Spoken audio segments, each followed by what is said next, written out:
الحمد لله رب العالمين والصلاة والسلام على حبيبه محمد وآله وصحبه أجمعين. أعوذ بالله من الشيطان الرجيم. بسم الله الرحمن الرحيم. هنالك دعا زكريا ربه قال رب هب لي من لدنك ذرية طيبة إنك سميع الدعاء.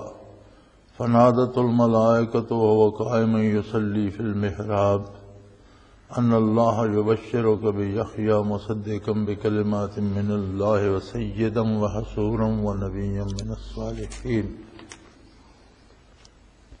قال رب أن يكون لي غلام وقد بلغني الكبر وامرأتي عاقر.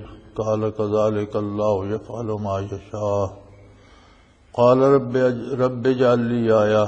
قال آياتك ألا تكلم الناس 3 أيام إلا رمزا واذكر ربك كثيرا وسبح بالعشي والإبكار.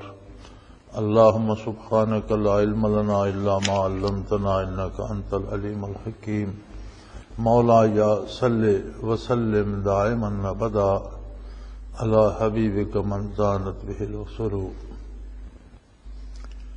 حضرت زکریا علی نبینا وعلیہ الصلوۃ والسلام نے جب حضرت مریم کے پاس اس طرح سے بے حساب رزق پہنچتے دیکھا بغیر کسی ظاہری سبب کے کہ وہ ایک بند کمرے میں موجود ہیں اور وہاں ہر طرح کے پھل اور بے موسم کے میوے موجود ہیں، ان سے پوچھا کہ انا لک ھذا، کہ آپ نے یہ کہاں سے لیا، آپ کے لیے کون لایا؟ تو انہوں نے فرمایا یہ تو قالت هو من عند اللہ، یہ تو اللہ کی طرف سے ہے اور اللہ قادر ہے، جب چاہتا ہے جسے چاہتا ہے جہاں چاہتا ہے جو چاہتا ہے پہنچا دیتا ہے۔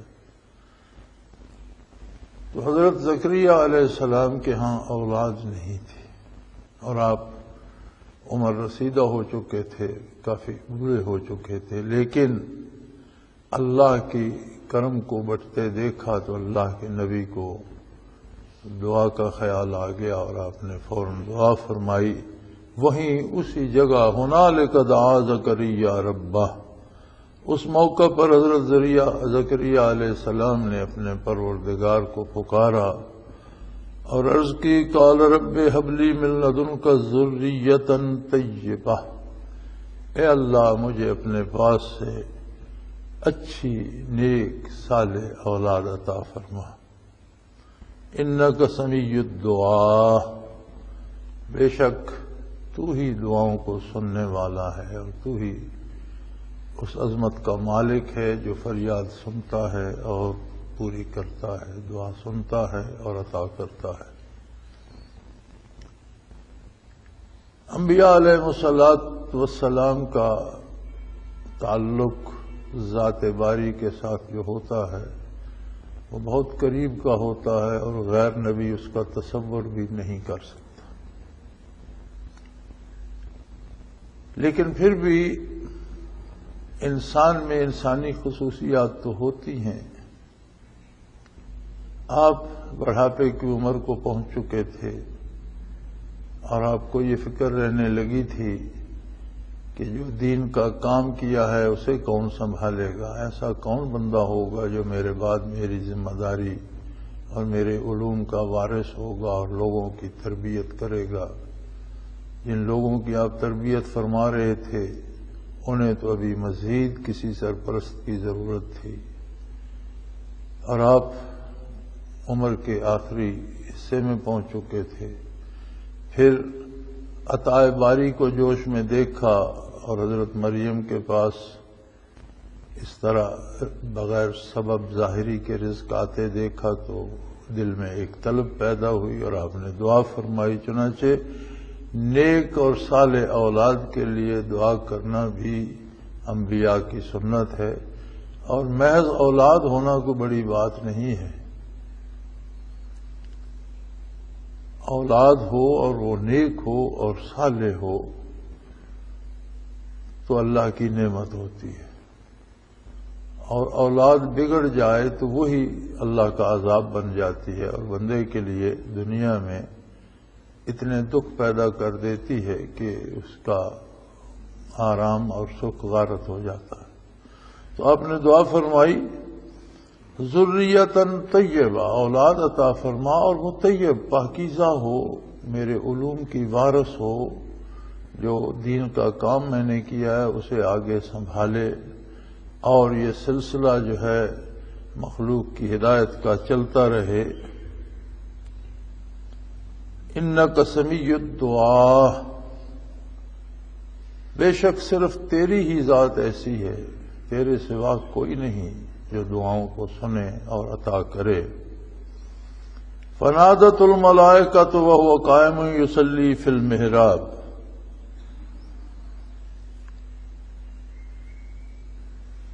آپ نماز پڑھنے کے لیے کھڑے تھے۔ محراب سے مراد مسجد بھی ہو سکتی ہے، وہ کمرہ بھی ہو سکتا ہے جہاں حضرت مریم کے ساتھ محو گفتگو تھے، کوئی اور کمرہ بھی ہو سکتا ہے۔ آپ عبادت کے لیے کھڑے ہوئے، یصلی فی المحراب، کمرے میں کھڑے نماز عطا کر رہے تھے کہ فرشتے نے آواز دی ان اللہ یبشرک بیحییٰ، اللہ کریم آپ کو ایک بیٹے کی بشارت دی ہے اللہ کریم نے، اور اس کا نام بھی تجویز فرما دیا ہے یحییٰ، مصدقا بکلمات من اللہ وسیدا وحصورا ونبیا من الصالحین۔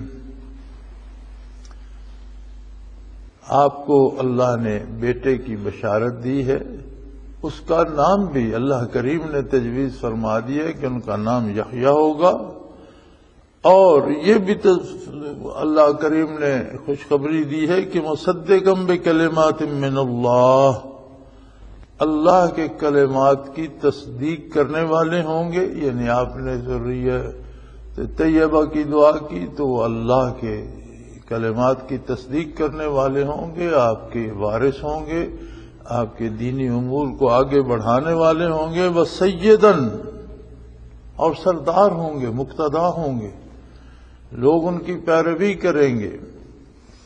سید کا معنی لغوی معنی سردار کا آتا ہے،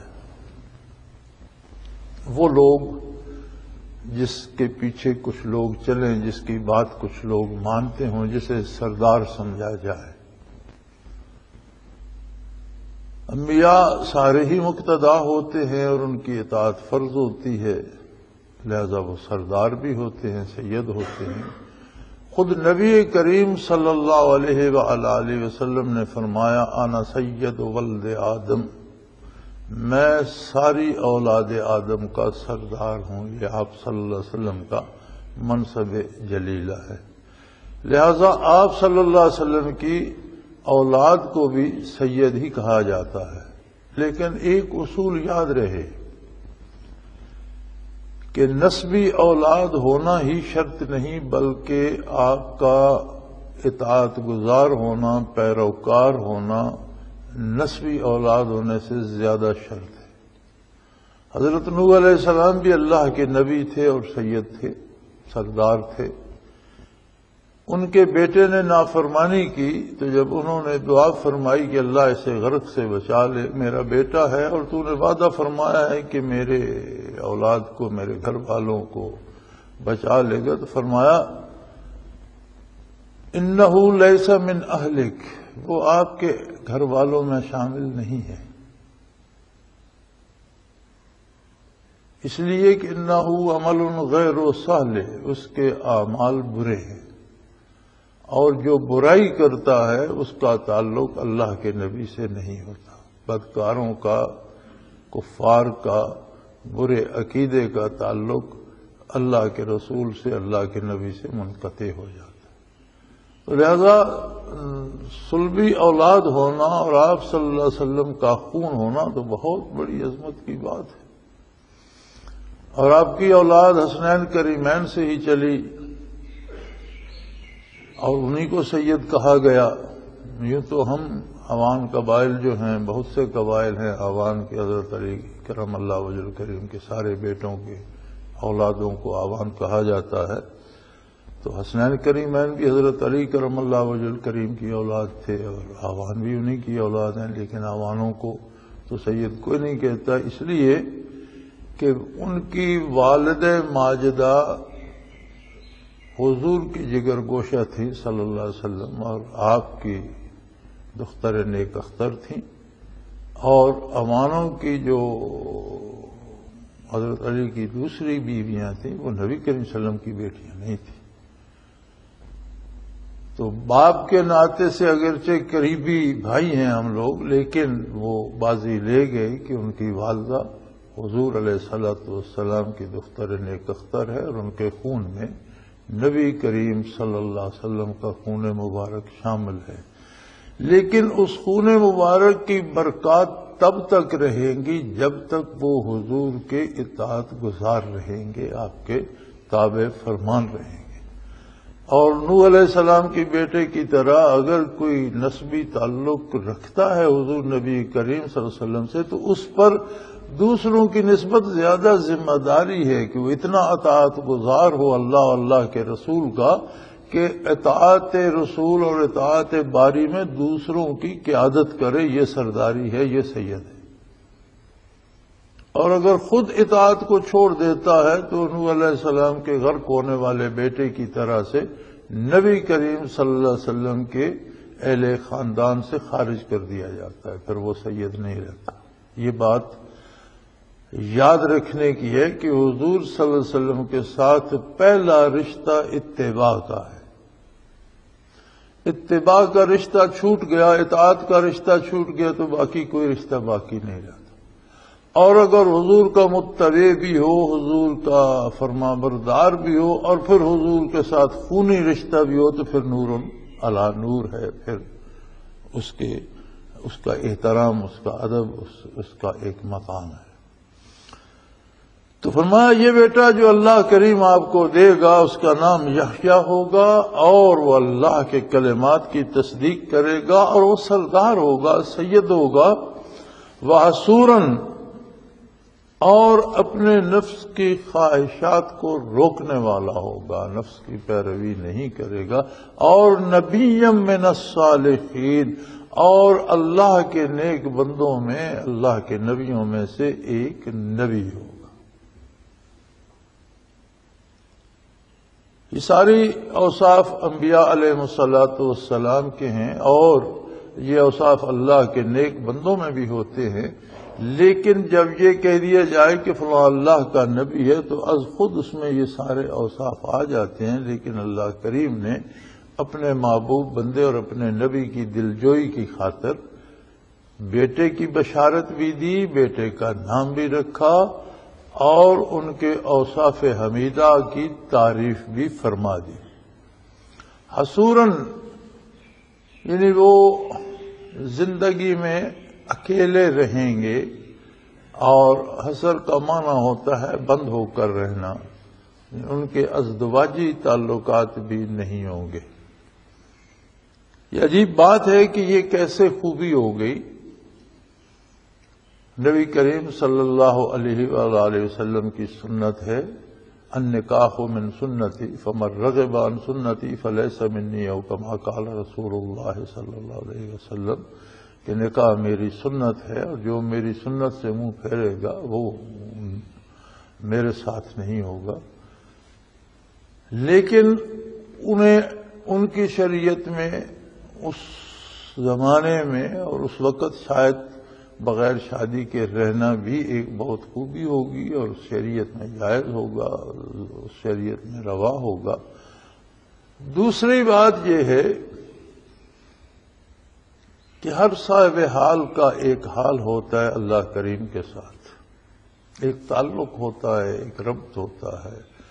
دنیاوی امور اور دنیاوی لذات اور دنیاوی خوشیاں اور گپ شپ، یہ جو تعلق باللہ ہوتا ہے، جو آدمی متوجہ اللہ رہتا ہے، اس توجہ کو ہٹاتی ہیں، کم کرتی ہیں، اس تعلق کو کم کرتی ہیں۔ یعنی آپ دنیا کے کسی ہو، قائم حلال بھی ہو، جائز بھی ہو، تجارت ہے، کاروبار ہے، دین کی تبلیغ ہے، یہ تو سارا دین ہے نا۔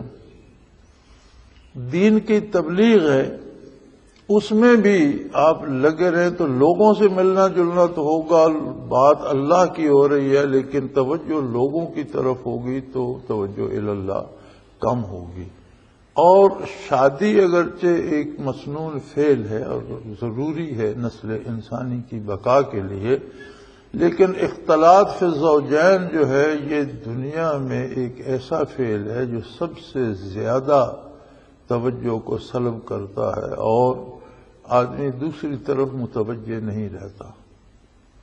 تو یہ خوبی آپ کی ارشاد فرمائی کہ کوئی لمحہ زندگی میں ایسا کام نہیں کریں گے جو توجہ اللہ کو کم کرتا۔ میں نے کہہ دیا یہ سب کچھ، یہ عام آدمیوں کے کام کی باتیں تو شاید نہیں ہیں، یہ صاحب حال لوگوں کی باتیں ہیں اور انہی کے کام کی ہیں۔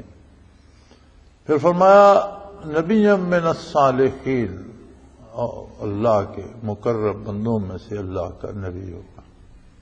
تب انہیں خیال گزرا، فرمانے لگے اللہ میں نے دعا تو کر دی، جذبہ بے خودی میں آ کر بے اختیار ہو کر میں نے ہاتھ اٹھا دیے اور میں بارگاہ میں عرض گزار تو ہو گیا، لیکن میری عمر اب اس قابل نہیں کہ مجھے اولاد ہو سکے، اور میری بیوی ساری عمر سے بے اولاد رہی ہے، بانجھ ہے۔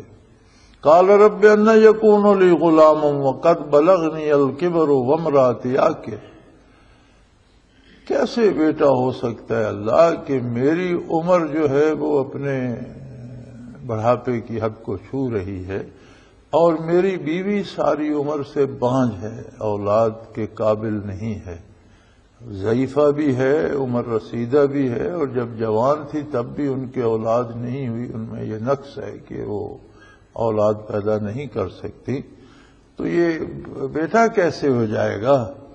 قال کذالک اللہ یفعل ما یشاء، فرمایا یہی تو بات ہے کہ اللہ جو چاہتا ہے وہ کرتا ہے۔ بات ہی یہی ہے کہ قدرت کاملہ کے لیے اسباب کوئی حیثیت نہیں رکھتے، چونکہ وہ اسباب کا بھی خالق ہے۔ دنیا دار الاسباب ہے اور یہاں چیزیں اسباب کے نتیجے میں وقوع پذیر ہوتی ہیں، لیکن اسباب بھی مخلوق ہیں اور اللہ تو اسباب کا بھی خالق ہے، وہ اسباب کا محتاج نہیں ہے۔ یہ سنت اللہ ہے کہ دنیا میں ہر چیز میں سبب کو اختیار کیا جاتا ہے، تو اتنا سبب کافی ہے کہ آپ ہیں، آپ کی اہلیہ ہے۔ اب اللہ قادر ہے کہ آپ عمر رسیدہ ہیں تو آپ کو وہ توفیق دے دے، آپ کی اہلیہ بانجھ ہیں تو انہیں وہ صحت اور وہ طاقت دے دے، لیکن آپ کو اللہ کریم بیٹا دے گا اور اسی عمر میں دے گا اور اسی بیوی سے دے گا جس میں وہ ساری عمر بیٹا پیدا کرنے یا اولاد پیدا کرنے کے اہل نہیں تھی، اسی بیوی سے دے گا، اس لیے کہ کذالک اللہ یفعل ما یشاء، ایسا ہی ہوگا اس لیے کہ اللہ جو چاہتا ہے کرتا ہے۔ تو لہذا اس میں ایک سبق یہ بھی ہے کہ جب آپ اللہ ہی سے دعا کرتے ہیں، اللہ کریم کو پکارتے ہیں، تو پھر اس کی شان کے مطابق بھروسہ کیجئے، پھر اسباب کی پرواہ نہ کیجئے کہ یہ کیسے ہوگا یا یہ ہو نہیں سکتا یا یہ مشکل ہے۔ یہ باتیں مشکلات، ممکنات یا ناممکن ہونا یہ ہمارے لیے ہیں، انسان کے لیے ہیں۔ اللہ کے لیے نہ کوئی مشکل ہے نہ کوئی ناممکن ہے، وہ خود قادر ہے، اسباب کا خالق بھی وہ خود ہے اور نتائج کا مالک بھی وہ خود ہے، اسباب بھی خود پیدا فرماتا ہے، نتائج بھی خود پیدا فرماتا ہے۔ تو کوئی بھی دکھ، کوئی بھی پریشانی، کوئی بھی بات ایسی نہیں ہے جو اللہ کے روبرو عرض نہ کی جائے، اور سب سے بہتر حل پریشانیوں کا جو ہے وہ اللہ سے دعا کرنا۔ بہت سے دوستوں کو ہوتا ہے یہ مصیبت ہے، وہ تکلیف ہے، اس کے لیے کوئی وظیفہ بتا دیں، اس کے لیے کوئی کلام بتا دیں، تو سب سے بہتر وظیفہ یہ ہے کہ جو دکھ بھی ہے اسے اللہ کریم کے روبرو پیش کرو، خلوص دل کے ساتھ اور حضور حق کے ساتھ۔ یہ سب سے اچھا وظیفہ ہے کہ اللہ سے دعا کرو. اور دعا کے اپنے آداب ہیں، طریقہ ہے، سلیقہ ہے. بعض بزرگوں نے لکھا ہے کہ ہر دعا سے پہلے اور آخر درود شریف ضرور پڑھا جائے، اس لیے کہ درود شریف خود دعا ہے، اور درود شریف ایسی دعا ہے جو ہمیشہ مقبول ہوتی ہے، اور مقبول شدہ دعا ہے کہ خود ان اللہ و ملائکتہ یصلون علی النبی، اللہ کریم خود اور اس کے فرشتے اپنے نبی پر درود بھیج رہے ہیں. اب جب ہم درود کی درخواست کرتے ہیں تو وہ کام تو پہلے سے ہو رہا ہے. ہم تو اپنا نام شامل کر کے اس کا ثواب حاصل کرتے ہیں، اللہ کی رضا حاصل کرتے ہیں، کام تو وہ پہلے سے ہو رہا ہے. تو بزرگ فرماتے ہیں کہ دعا کے پہلے بھی درود شریف ہو اور آخر میں بھی درود شریف ہو، تو اللہ کے کرم سے امید رکھنی چاہیے کہ جو بات میں نے عرض کی اس کا پہلا حصہ بھی مانا گیا، آخری بھی مانا گیا، تو درمیان میں سے کیوں چھوڑ دے گا؟ اللہ کریم بھی ہے، اللہ قادر بھی ہے. تو دعا کی مقبولیت کے لیے اول و آخر درود شریف پڑھا جائے، اور دعا حضور حق کے ساتھ کی جائے، اس یقین کے ساتھ کی جائے کہ میں اللہ سے بات کر رہا ہوں، اپنی گزارشات اللہ کریم سے پیش کر رہا ہوں، اللہ میرے ساتھ ہے، میرے پاس ہے، میری ذات سے زیادہ میرے قریب ہے، میری بات کو سن بھی رہا ہے، اور وہ اتنا کریم ہے کہ مجھ عاجز کی بات رد نہیں فرمائے گا. قال رب اجعل لی آیہ، اب اللہ کے محبوب بندے تھے، انہوں نے کہا یا اللہ میرے لیے کوئی نشانی بنا دے کہ جب بچے کی امید ہو تو مجھے پتہ چل جائے تو میں تیرا زیادہ شکر ادا کروں اور زیادہ نیاز مندی کا اظہار کروں، تو میرے لیے کوئی نشانی بنا دے. قال آیاتک اللہ تکلم الناس ثلاثۃ ایام الا رمزا، ارشاد ہوا کہ جب آپ سے قوت گویائی ختم ہو جائے اور 3 دن تک آپ بات نہ کر سکیں، سوائے رمز و کنایہ کے، سوائے اشارے کے لوگوں سے بات نہ کریں، آپ کی زبان سے کوئی کلمہ نکلنا ممکن نہ رہے، تو یہ حالت آپ کی 3 دن رہے گی، تو آپ سمجھیں کہ اللہ نے آپ کو بیٹا عطا کر دیا ہے. تو یہ بات نہ کرنا بھی ایک کمال ہے. کم کھانا، کم سونا، کم بولنا، یہ 3 ایسے امور ہیں کہ جو اللہ کے ساتھ تعلق کے لیے بہت معاون ہیں، بہت ضروری ہیں. اور بات کرنا جو ہے، کسی نے بہت خوب کہا تھا کہ دل ز پر گفتن بمیرت در بدن، گرچہ گفتارش بود در عدن. بات اگر عدن کے موتیوں یعنی جواہرات جیسی قیمتی بھی ہو، تو باتیں کرتے کرتے دل جو ہے وہ بدن میں مر جاتا ہے. دل سے پر گفتن بمیرت در بدن، زیادہ باتیں کرنے سے بدن کے اندر دل مر جاتا ہے، خواہ وہ باتیں بہت اچھی ہوں. اب اگر باتیں بھی بری ہوں، خلاف شریعت ہوں، فسق و فجور والی باتیں ہوں، تو کیا اثر ہوتا ہوگا؟ اب باتیں کرنے کا اثر یہ ہوتا ہے کہ اگرچہ صوفیاء کرام کو ترقی درجات دین کی عمل کرنے سے، عبادات، مجاہدات سے، اور سب سے زیادہ ترقی دین کی تبلیغ سے ہوتی ہے، دین کے پھیلانے سے ہوتی ہے، اللہ کے دوسرے بندوں کو راہ ہدایت پر لانے کے لیے جو محنت کی جاتی ہے، یہ سب سے زیادہ ترقی کا سبب بنتی ہے.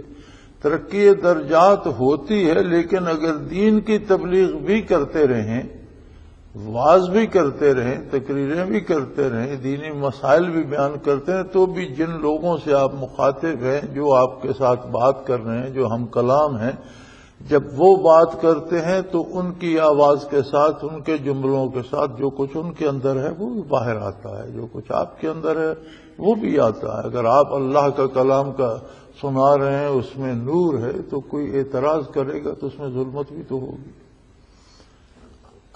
تو اس طرح سے اگرچہ ترقی درجات ہوتی ہے، لیکن دینی تبلیغ کرنے سے بھی مشاہدات میں کمی واقع ہو جاتی ہے، دل پر غبار آ جاتا ہے۔ حضرت رحمت اللہ تعالی علیہ فرمایا کرتے تھے کہ جھاڑو دینے سے سڑک یا گلی یا راستہ تو صاف ہو جاتا ہے، لیکن جھاڑو دینے والے کا لباس جو ہے وہ خاک آلود ضرور ہوتا ہے۔ اگر دینی کام بھی آپ کر رہے ہیں تو جو معاشرے سے، جو عوام الناس سے ظلمت اٹھتی ہے وہ آپ پر بھی اثر انداز ہوتی ہے۔ تو یہاں بہت مزے کی بات اللہ نے فرمائی کہ اللہ کا انعام ہوگا آپ پر اور 3 دن تک آپ بات نہیں کر سکیں گے۔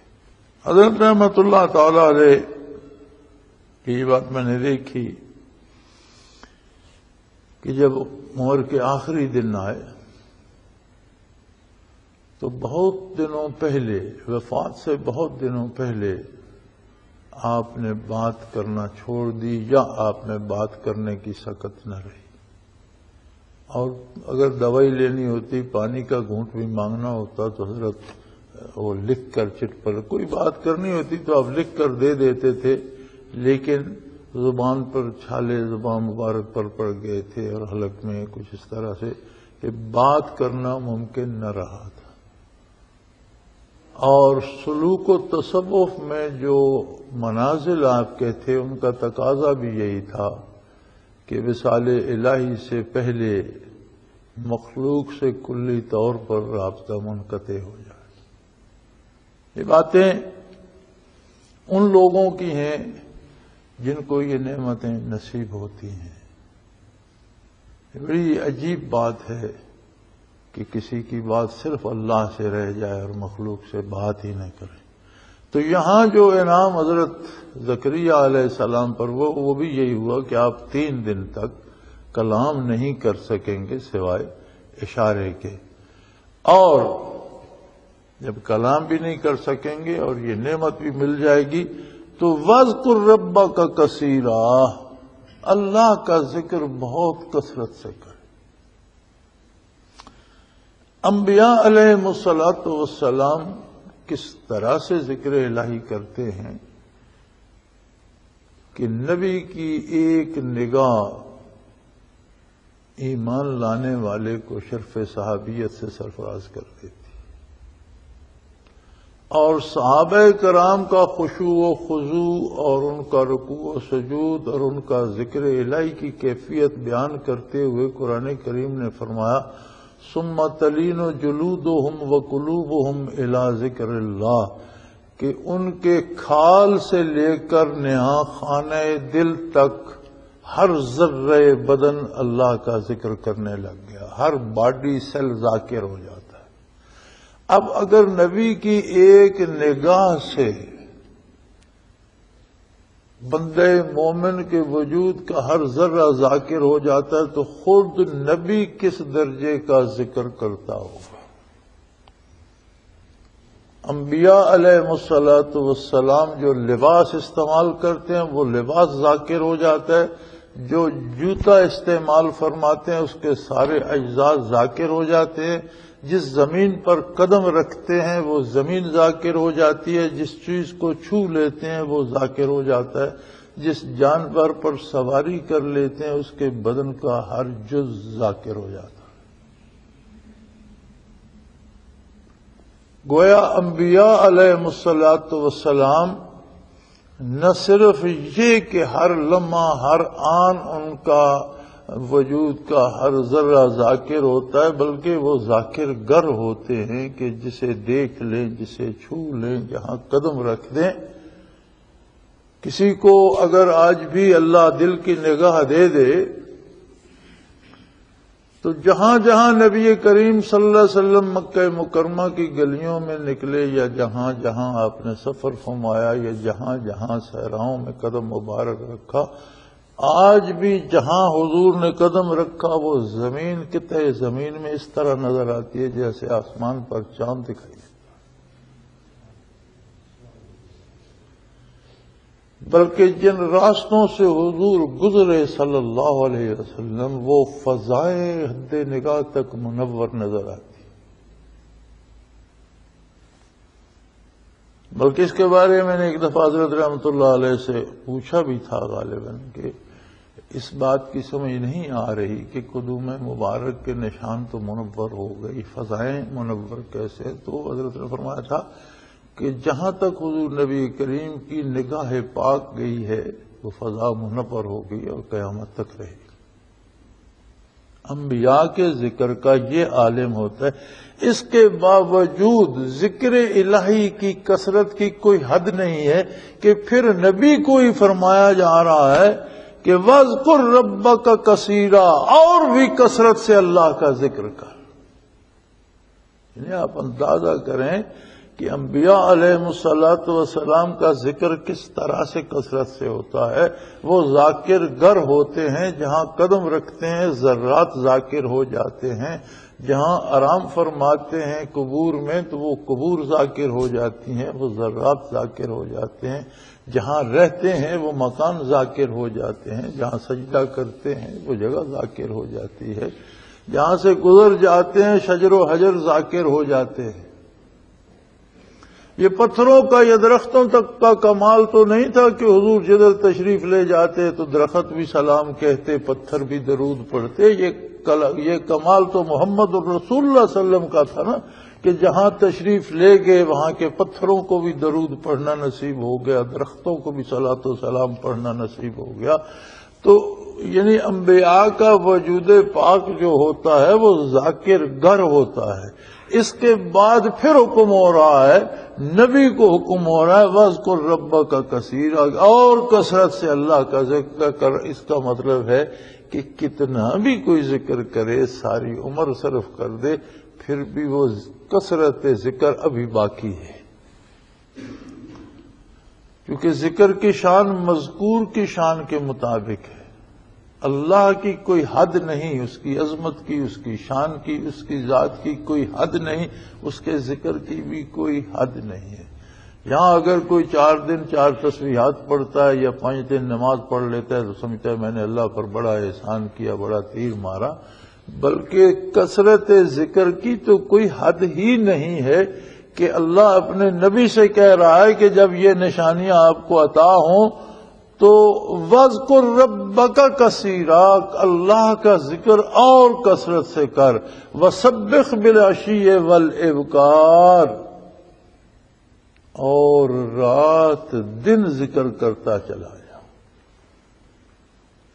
عشیہ والابکار، صبح شام، اس کا مطلب ہوتا ہے جیسے ایک انگریزی کا محاورہ ہے راؤنڈ دی کلاک، یعنی ہر لمحہ۔ 2 انتہائیں ہیں نا دن کی، صبح اور شام، تو جب دونوں اور رات کی بھی دونوں انتہائیں ہیں، صبح اور شام، اور جب رات دن کی دونوں انتہاؤں کا ذکر آتا ہے تو مراد ہوتا ہے کہ رات دن کا ہر لمحہ، ہر آن ذکر الہی کرتے رہیے۔ تو اللہ کریم کا ذکر نصیب ہو۔ اس پہ بہت سے احباب کو یہ ہوتا ہے کہ جی ہم عبادت کرتے ہیں، یہ ذکر ہے، تسبیح پڑھتے ہیں، یہ ذکر ہے۔ ذکر کے مختلف درجات ہیں، صرف عبادت ہی ذکر نہیں ہے، بلکہ دنیا کا جو کام بھی شریعت کے مطابق کیا جائے وہ ذکر الہی ہے، اور وہ عملی ذکر ہے، اور اس میں اللہ کی یاد موجود ہے۔ یہ کام ایسے کیوں کر رہے ہو، یہ اللہ کا حکم ہے، اللہ کے رسول صلی اللہ کا حکم ہے، اس میں ذکر موجود ہے، اور یہ عملی ذکر ہے۔ کوئی بات جو سچی کی جائے، کھری کی جائے، اور اس اعتبار سے کی جائے کہ چونکہ اللہ کا اور اللہ کے نبی کا حکم ہے سچ بولو، لہذا میں سچی بات کر رہا ہوں، وہ ذکر الہی ہے کہ اس کے ساتھ اللہ کی یاد موجود ہے، اللہ کے نبی کی یاد موجود ہے۔ پھر کوئی تلاوت کرے، ذکر الہی ہے، تسبیحات پڑھے، ذکر الہی ہے، کوئی اس میں ربانی سارا دن پڑھتا رہے، یہ ذکر الہی ہے، لیکن یہ ذکر لسانی ہے۔ ایک ذکر وہ ہے جو حال ہے کہ آپ جو کام بھی کرتے ہیں، جس حال میں بھی اللہ کو یاد کرتے ہیں، وہ عملی ذکر ہے۔ زبان سے نیک بات کہتے ہیں یا تلاوت کرتے ہیں یا تسبیح پڑھتے ہیں، یہ ذکر لسانی ہے۔ لیکن نہ حال ہمیشہ رہتا ہے اور نہ زبان ہر وقت چلتی ہے. عمل بھی ہر وقت نہیں ہوتا، عمل منقطع ہو جاتا. آپ سارا دن کام کرتے ہیں، رات کو تو سو جائیں گے، عمل منقطع ہو جائے گا. زبان سے آپ کتنا ذکر کرتے رہیں، کتنا ذکر کرتے ہیں، زبان خاموش ہو جائے گی، ذکر منقطع ہو جائے گا. ذکر کثیر نہ عمل سے ہو سکتا ہے نہ لسان سے ہو سکتا ہے. تیسرا ذکر ہے ذکر قلبی. دل ذاکر ہو جائے،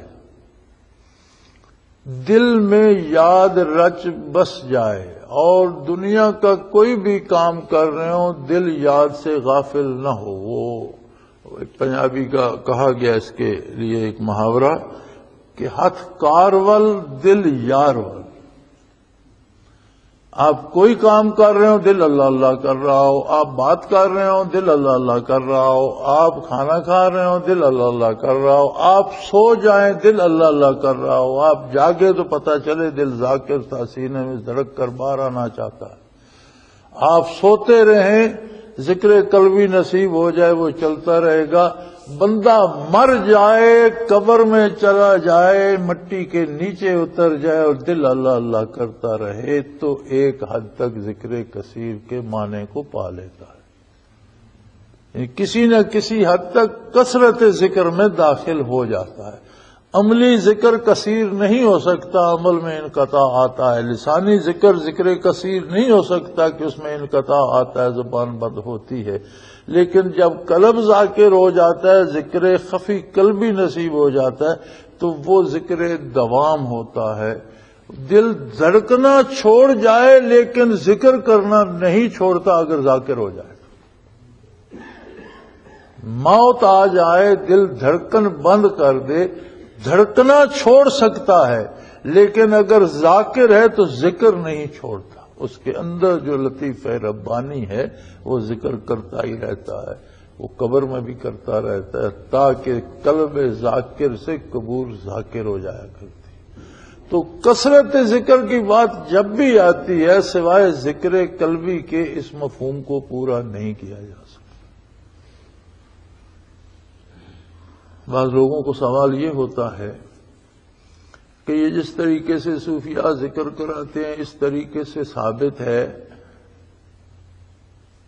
اور یہ سوال وہ لوگ پوچھتے ہیں جن کی زندگی کا ہر کام خلاف سنت ہوتا ہے. جو کام دوسرے آپ کر رہے ہیں یہ ثابت ہے شریعت سے، اس کی پرواہ نہیں کرتے. لیکن جب اللہ اللہ کی بات آتی ہے تو اس طرف جو کام اللہ کے یہ نیک بندے کرتے ہیں آپ کیسے سوچ لیتے ہیں کہ یہ خلاف شریعت کر رہے ہیں؟ پھر بڑی آسان سی بات ہے کہ ذکر کا حکم ہے قرآن کریم میں، اور سب سے زیادہ جو حکم براہ راست یا بالواسطہ دیا گیا وہ ذکر کا ہے. لیکن قرآن کریم نے ذکر پر کوئی پابندی کسی طریقے کی نہیں لگائی. جیسے نماز ہے، نماز کے طریقے کی پابندی ہے، وقت کی پابندی ہے، رکعت کی پابندی ہے، رکوع و سجود کی پابندی ہے، فاتحہ شریف پڑھنے کی پابندی ہے، ہر حرکت پہ تکبیر کہنے کی پابندی ہے. بہت سی پابندیاں ہیں نا. اوقات بھی مقرر ہے اور طریقہ کار بھی. روزہ ہے اس کا وقت بھی مقرر ہے، مہینہ بھی مقرر ہے، افطار و سحر کے قواعد و ضوابط مقرر ہیں.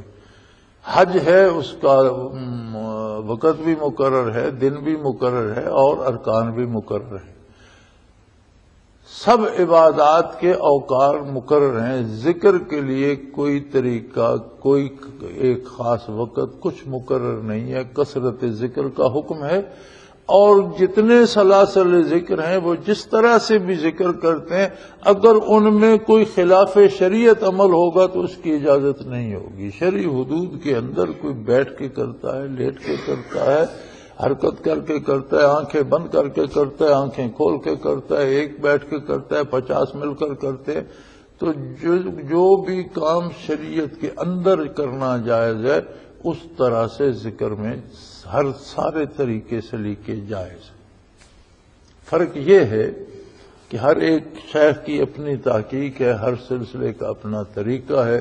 جس طرح انہوں نے زیادہ مفید سمجھا اس طریقے کو انہوں نے اپنا لیا، اور اس طریقے سے ان سے برکات و انوارات نصیب ہوتی ہیں. لہذا ذکر کا حکم مطلق ہے اور اس کا کوئی طریقہ نہ اللہ نے پابند فرمایا، نہ اللہ کے رسول صلی اللہ علیہ وسلم نے پابند فرمایا، نہ کوئی آج پابند کر سکتا ہے.